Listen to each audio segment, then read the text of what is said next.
Hi everybody, my name's Kim Hargrave and I'm the Education Director here at the Denison Pequotsepos Nature Center. And today we're going to be talking all about squirrels and chipmunks.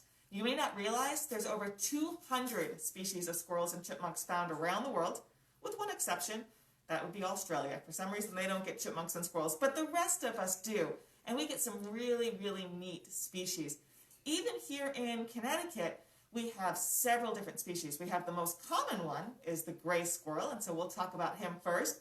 But we also have red squirrels, flying squirrels, and actually two species of flying squirrels, and our chipmunks as well. And chipmunks actually belong in that larger family of squirrels. So one of the first things to know about all squirrel species is that squirrels are rodents. So think about mice, rats, groundhogs, things like that. Guinea pigs if you have a pet, and all rodents have teeth that are continually growing. And the majority of rodents actually have orange teeth. They have this extra hard enamel on the outside of their teeth that wears down slower than the inside right here. So you can see it actually makes a chisel shape. And that's very, very important for our rodents. The other thing you might notice is there's a hole right here where there's no teeth. Because most rodents tend to be herbivores, occasionally going into the omnivore side, they don't really need the sharp canine teeth that a larger predator would have. So they have none of those canine teeth, and then they have these back teeth right here for chewing their food before they swallow it. So remember that those front teeth, though, are always growing. So they're continually growing, and if you actually took apart this skull, you would see the tooth is actually all the way almost to the eye socket right inside here, and it'll just continually come down. If he doesn't wear down his teeth on things, it actually can be a real problem for squirrels, and they can end up with ingrown teeth and things like that. All right. The other thing you might notice when you look at my squirrel skull here is that the eyes are on opposite sides of the head. That's because squirrels tend to be a prey species for many, many animals. And if you just take a peek right over here, we've got fishers and raccoons and foxes and coyotes, and all of those things love to munch on our squirrels. And that's important because they help to keep our squirrel population in check. In addition to those mammal predators, there are also lots of birds of prey, such as owls and hawks, that will eat squirrels as well. So a lot of the resident species here at the Nature Center would be, in terms of our birds of prey, would find squirrels to be a good snack. Squirrel. Absolutely. And one of the things we're going to talk about is some squirrels are awake during the day and some are awake at night. And so both hawks and owls get the opportunity to prey on them. But squirrels themselves, don't feel too sorry for them. They have got lots of great defense strategies, and they have amazing senses. They have good senses of smell, taste, touch, and eyesight so that they can escape from predators on a regular basis. So like I said, we wanted to talk about the gray squirrel first, because the gray squirrels are the most common squirrels here in Connecticut. They can have gray fur like this. They can also be darker color all the way to a black fur. Sometimes they have a fur that's slightly more brown in color as well. And one of the things you notice about the squirrel is their climbing ability. They have amazing sharp claws that allow them to climb up to the tops of the trees and then back down. Climbing back down a tree is not as easy as it looks. Think about how a cat has trouble climbing down a tree. You always hear about cats getting stuck in trees. Squirrels don't, and that's because they can actually rotate their feet 180 degrees. So imagine taking your foot and managing to spin it around.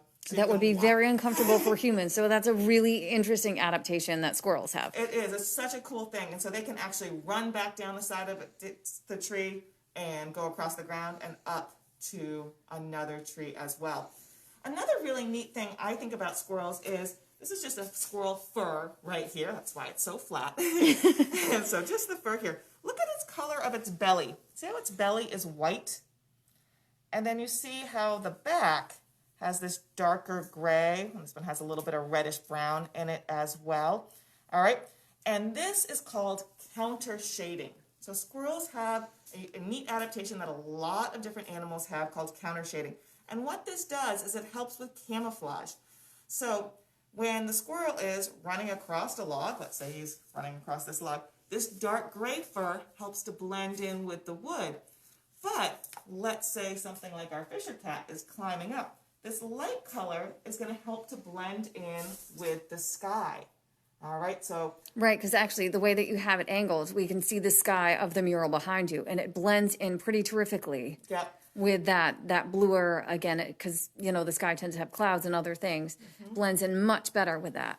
So counter shading is a great adaptation to help them with their camouflage. They can also run very, very quickly. If you've ever seen squirrels dart across the road, you know how fast they can go when they don't stop and go back in the opposite direction. So another neat thing about squirrels is where they actually live. Our squirrels here are active all winter long. So you see them when there's snow on the ground, you see them in the hot summer sun. And what they do to escape really extreme temperatures is they find a hole in a tree. They find a tree cavity to go into. And so tree cavities can be small like this, and this would probably only fit one smaller squirrel, but they can be very large as well to fit an entire family. They don't want their cavities to be too big because being curled up actually helps to keep you nice and cozy and warm. And also, I'd imagine that a big entry would allow a bigger predator to be able to get them, much like the raccoon that you have behind you. Absolutely. The other thing that squirrels do is they build a nest. A squirrel's nest is called a dray, so D-R-E-Y. That's called a dray. And when you look up, if you ever think, you're like, that's a really weird looking bird nest with lots of loose leaves, that's probably a squirrel nest that you're looking at, or the squirrel's dray. So it's usually about this big, and it really looks like a ball of leaves stuck high up in the tree. And squirrels will build these as alternative to tree cavities. I always like to say tree cavities for squirrels are like mansions in squirrel world, where most of the squirrels end up usually having to build a dray to live in. Now, Kim, do the squirrels themselves drill out the tree cavities, or do they have to happen upon one that's already been made for them? That's the thing. They have to actually happen upon one that's been pre-made for them. And the birds that do that are usually the woodpeckers that are building those holes. And sometimes the gray squirrel will actually enlarge it. The other thing they'll do is sometimes they will move into your larger bird houses. So if you have a screech owl nesting box, kestrel nesting box, sometimes the squirrels will move into that. And you can usually tell because they have to enlarge the hole a little bit. And so they gnaw all around the outside edge of the hole to make it just a little bit bigger. Now, squirrels also tend to have more than one nest because we know we tend to get calls during baby season that squirrels have fallen out of the nest, or if a nest has come down because someone was doing some tree trimming and didn't notice that they happened to be up there. So what we usually would say is that they easily can build another nest. The leaf nests are not reusable. They'll use them for a few weeks, and then they actually build a new one because they never keep them clean. They don't remove any waste and things like that from them. So they just, instead of cleaning the house, they just build a new one. Kind of a nice philosophy there. And so these squirrels, if, say, a tree does come down that has babies in it, most of the time mom will come back and collect the babies. So we usually tell people to put them in a box, put them by the tree or where it was, and mom will take those babies and she'll move them quickly into her new nest. Or especially after a windstorm too, you can get a baby that just, falls out of a nest, especially if it's a leaf nest. And we usually put them in a box, put that box right back up on the tree. I usually literally duct tape the box to the tree, and mom will come down and grab those babies. All right, now this time of year, squirrels are preparing for winter because I said squirrels are omnivores, and we always think about them eating acorns and hickory nuts, but they also eat lots of different types of seeds, and they'll even eat fruit and mushrooms. So in the spring, summer, and early fall, there's lots of choices, but in the winter, there's not, and so they actually will store their food. And so I went out this morning and grabbed a few things that I know gray squirrels like to eat for the winter, and it is acorns and hickory nuts right here.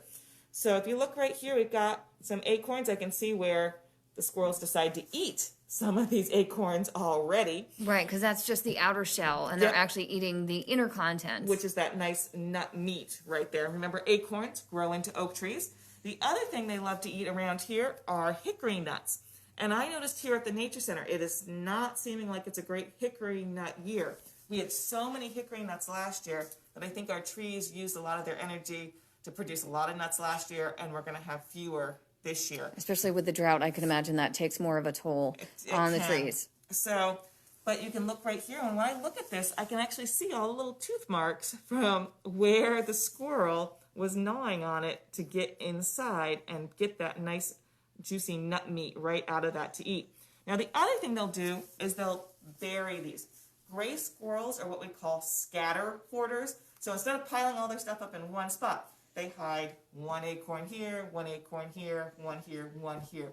Squirrels actually do this based on memory, most likely not by smell. So the squirrels do actually remember where they hide their acorns each year. Now, of course, a few always get missed, and those ones are the ones that actually grow then into our new trees. And that's one strategy that people think that trees have is that if they produce a ton of nuts all in one year, the squirrels can't possibly eat them all, so there's more of a chance for those nuts to actually grow into new trees. So it's kind of a neat thing to pay attention to. Another thing about squirrels is their populations can fluctuate widely from year to year, and even from one small area to another area. So there'll be a year or two that it seems like every time you turn around, there's squirrels everywhere. They're into your bird feeders, they're running across your yard, they're in the road, and then in another year and a half, you're like, where'd all the squirrels go? And that usually has to do with the amount of food available. So when acorns are plentiful and hickory nuts are plentiful, black walnuts are plentiful, we get a big influx of baby squirrels. All those baby squirrels are able to grow up, they have plenty of food, but then the following year when there's not enough food for them, the population drops off. And so we do see this wide swing in squirrel populations from year to year, and that's a normal thing that we expect to see here in Connecticut. All right, Kim, we have some questions that have been coming in, and some we were anticipating. So Sharon is saying that she has seen squirrels in her yard moving babies. Yep. So that is a common thing to see, Right. and always fun to see. It is fun. Jillian is wondering, what can she do to keep the squirrels out of her house? And it appears that she is not the only person that is asking this question. So squirrels in the house is a challenge. And so the first thing you have to do is remove the squirrels that are there. And then you need to figure out how they're getting in. Once you figure out how they're getting in, then you usually need to put actually metal flashing over those spots, because they will actually put new holes into your house to get in. So, but if they hit that metal flashing, that's what they can't get through. Here at the Nature Center, we have this problem as well.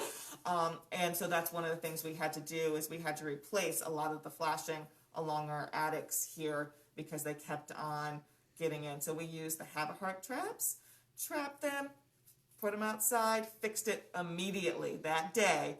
And but you want to make sure you do it when it's not baby season.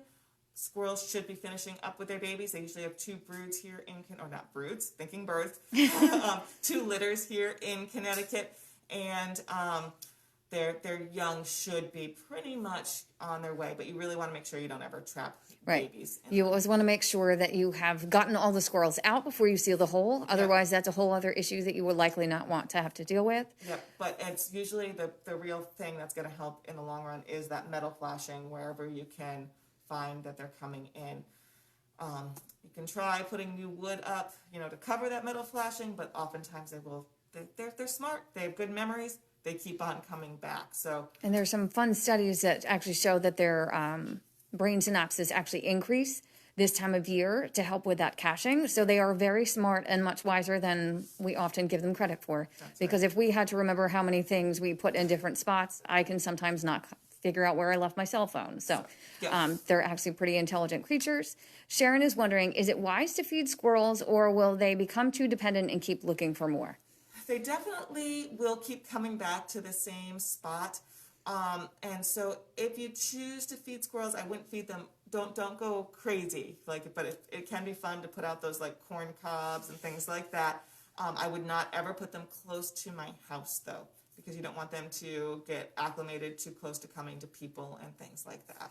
I do know that, especially at my house, and I have regaled Kim with this story quite often about we have tried all sorts of squirrel-proof things for our bird feeders, and none have worked. well, at least not with 100% success. And so what we've taken to doing is we have the squirrel baffles, of course, and then there is a squirrel feeder, if you will, that's kind of a compressed corn substance. And that actually is something that, they tend to enjoy, and it keeps them off my feeders, which is a great thing to be able to keep around. So that way the birds get what I'm intending and the squirrels get something as well. Yep. And so that's the other thing is, and it's kind of a double-edged sword, because if I was talking about birds, I'd be like, oh, put your feeders near cover. But if you need to get rid of your squirrels, don't put your feeders too close to a bush or anything, because they will jump off of that and onto the feeders. Here at the Nature Center, they jump off our roof and land on our feeders and eat upside down. So I find it entertaining, but they do go through a lot of bird seed. I do like to call them nature's ninjas because they are, again, super adaptable. That 180 degrees, if we go back to their feet, that they can pivot, they can jump. Now, Kim, how far can a gray squirrel jump? Usually at least 8 feet, but that's what the studies are showing. I swear I've seen squirrels jump further than 8 feet, but you want to say at least 8 feet. And so if you think about that, that means your feeder needs to be 8 feet from a roof line or a bush that they can get a good foothold on. So Louise is asking, when driving a car, is it true to not swerve your car to avoid a squirrel? You wouldn't want to probably swerve your car just because you wouldn't want to get into a car accident yourself. So I usually try to slow down and stop, because what I find is the squirrels run back and forth across the road and things like that. So it's always, you always have to weigh everybody's safety when you're thinking about how you're... Right, trying to not endanger yourself while trying to others, save wildlife. Now, is that one of the defensive strategies that squirrels would employ in terms of that darting back and forth? And so that's the problem. That works really well when you're running away from a hawk. They see you running one way and you then suddenly take off and go back the other direction.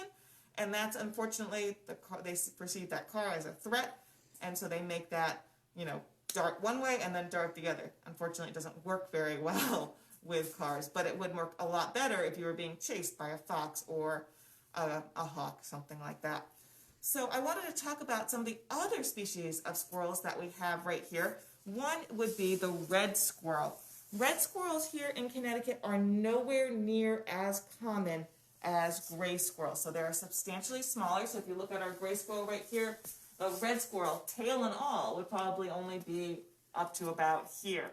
Right, so not quite half the size of a gray squirrel. Maybe a little bit more than that. They almost kind of resemble looking like a young squirrel, even though they're full size. That's right.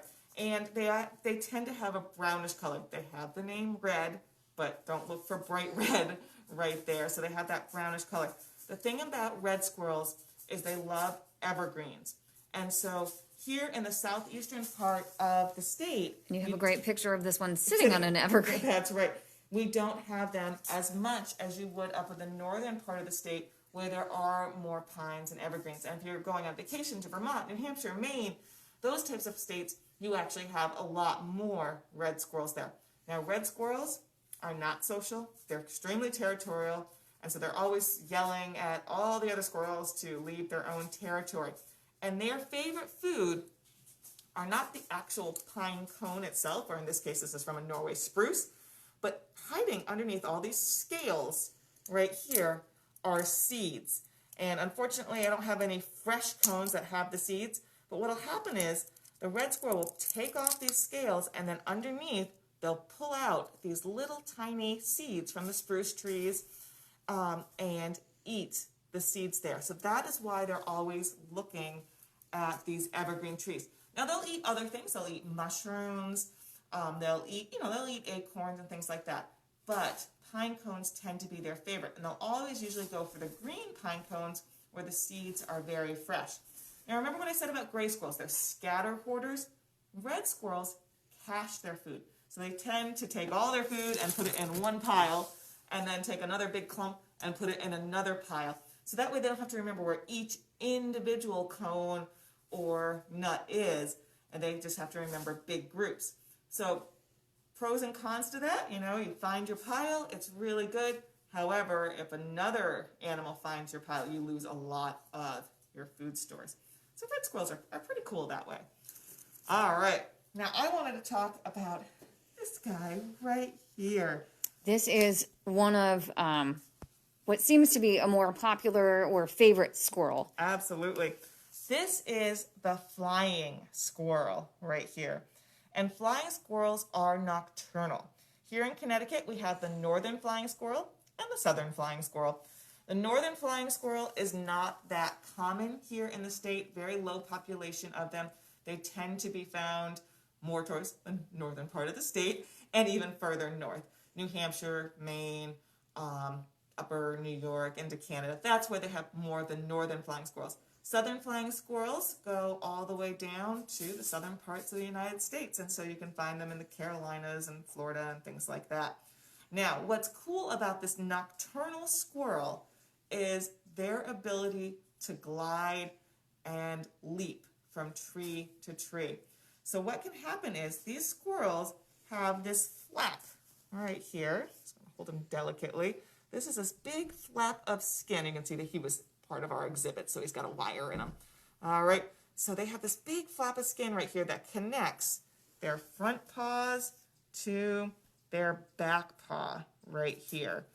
And that flap of skin actually sails out just like this to help them glide. So think about like those wingsuit jumper people that you see. They're actually mimicking a flying squirrel. A flying squirrel can glide almost 200 feet from tree to tree.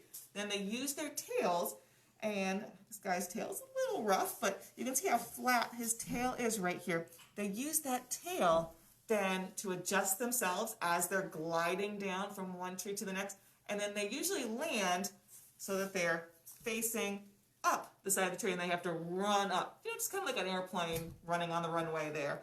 All right, and it runs up a little bit. Now, flying squirrels, like I said, are nocturnal, but that doesn't mean they're uncommon in the state. They are a common species here. I don't usually see them very often. Most of the time, when I've talked to people who have had them, they've had a little run-in with one in their attic, or they opened up a birdhouse to clean it out, and there was a flying squirrel in there.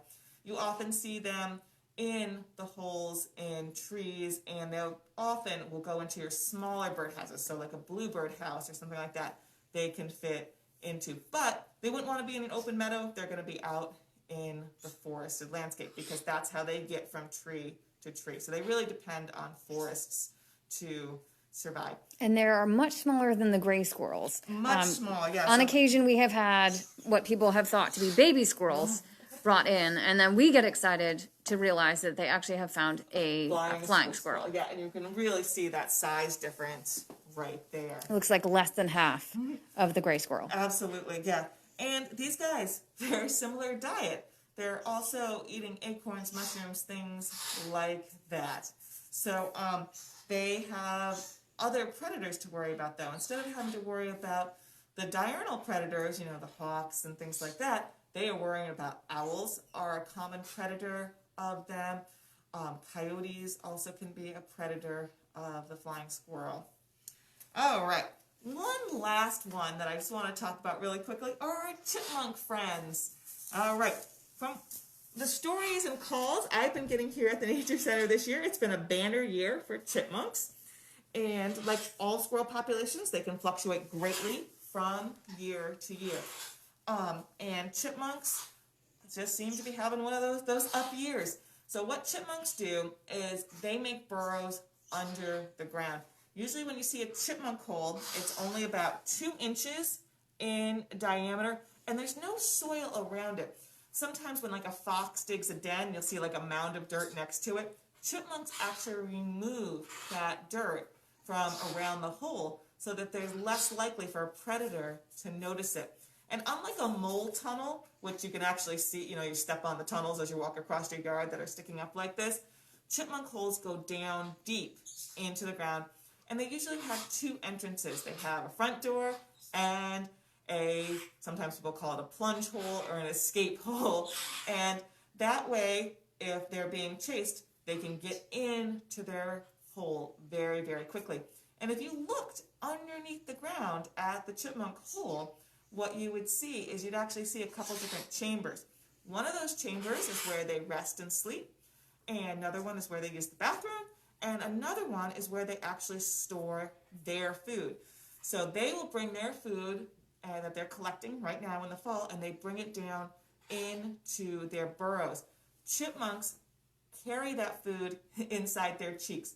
Their cheek pouches can expand to be 3 times the size of their head. So let's just think about my head right here and go, what?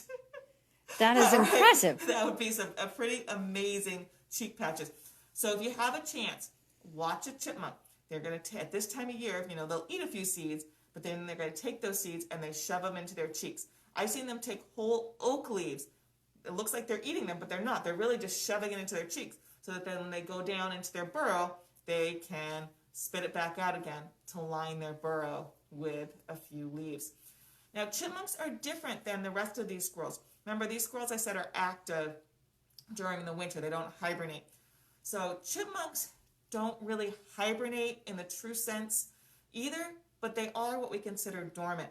And so they will sleep or hibernate for a short period of time, usually 3 days, maybe a week, and then they actually will wake up again, bring their body back up to a good temperature. They'll eat some food and then go back into that hibernation mode. So it's called dormancy, and so they're what we consider a dormant creature. Awake, sleep, that type of thing. But you don't usually see them during the wintertime because they are underground in all of those burrows there. All right, so we have some great questions that have come in. Gail is wondering, do the chipmunk holes all connect to form a town underground? No, they don't. So they're definitely different than what we consider like a prairie dog town or something like that. All right, Patricia is wondering, is there a reason their tail is straight up in the air, especially when they cross the road? I don't know. Chipmunks and squirrels all use their tails for communications, and so I'm thinking if their tail is straight up, it's probably a sign of being alert. Sometimes, like when a gray squirrel flicks their tail in a certain way, it means that there's predators around. So my guess would be that is like an alert thing for them. All right, Carol is wondering, is there a chipmunk disease that causes a quick die-off? Not that I know of, but not that I've heard of recently. There might be, but nothing that I'm aware of currently here in Connecticut. But unfortunately, those things can happen. So.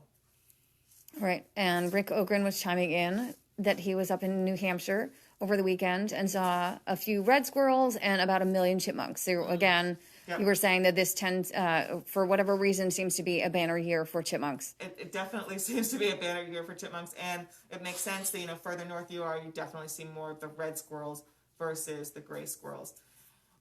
We had 2 red squirrels many years ago that ended up here at the Nature Center. I'm not sure how, but they were here for a couple of years, and we found that they were so incredibly territorial, they actually scared off a lot of our gray squirrels from the area for a little bit. Now, if you come visit the Nature Center now, it is full-on gray squirrel heaven. So.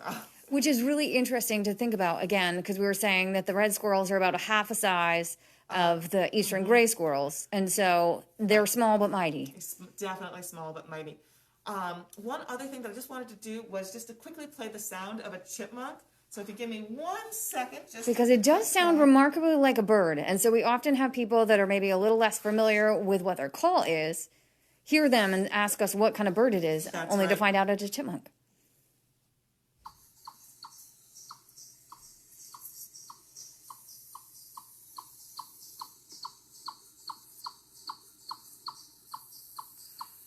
And this could go on forever. This particular sound call is 1 minute long, but let me tell you, I've gone for hikes and come back 20 minutes later around the same little trail, and that chipmunk is still going.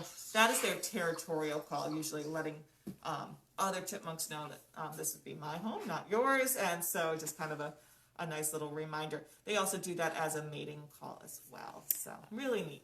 Carol is wondering, do you think the drought will kill off chipmunks? They have a severe drought on Buzzards Bay.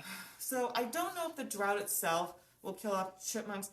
What will end up happening most likely is that it will affect the plants, and lack of seeds and acorns can hurt your chipmunk population. Maybe not so much this year, but fewer. They might be able to store a little bit less food, and they won't be as strong next year to have quite as many babies. So it wouldn't shock me to see a little bit of a population decline from the drought. Unfortunately, we're having the same issue here at the Nature Center.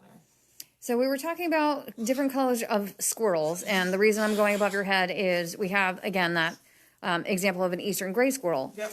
in various places, there are some squirrels of different colors, and there's one that comes to mind that's fairly popular in Westerly, known as Harry. And Harry is a white squirrel, and we've had a lot of people thinking that it's albino, because if you see something that is white that isn't normally, that tends to be the guess. Harry is not actually an albino, and how can you tell the difference? Is it eye color? I usually look for eye color as the main way to tell. Something that's truly albino, that's actually lacking all pigments, will be 100% white, including the eye color, things like that. And the eye color for an albino would be red? Red, yes. So, but there's so many color variations in gray squirrels that you can end up with a white one. It's great that this one in Westerly has done so well. Unfortunately, a lot of times animals that are that bright white color sometimes are a little easier for our predators to see, and sometimes don't quite make it as long, but Harry's been doing well. Harry has been doing well. And it's, again, one of those that sometimes you might see in all animals, really. It's that leucism, right, is the right word. And it might just be that you might see a white patch where there wouldn't normally be. Mm-hmm. It might be all white, might be a leg, might be a wing, or some different patches. So it's interesting to see. So if anyone has any pictures of any animals that you're seeing with interesting colors, feel free to send our way, because people are always interested in seeing what Mother Nature provides. All right. Well, everyone, thank you for tuning in with us today. Hopefully you learned something about the 4 species, or is it 5 species? Technically, you could say 5 with the northern and southern flying squirrel. All right. So thanks for tuning in. We look forward to seeing you next Wednesday at 10 a.m. Until then, stay nature-centered.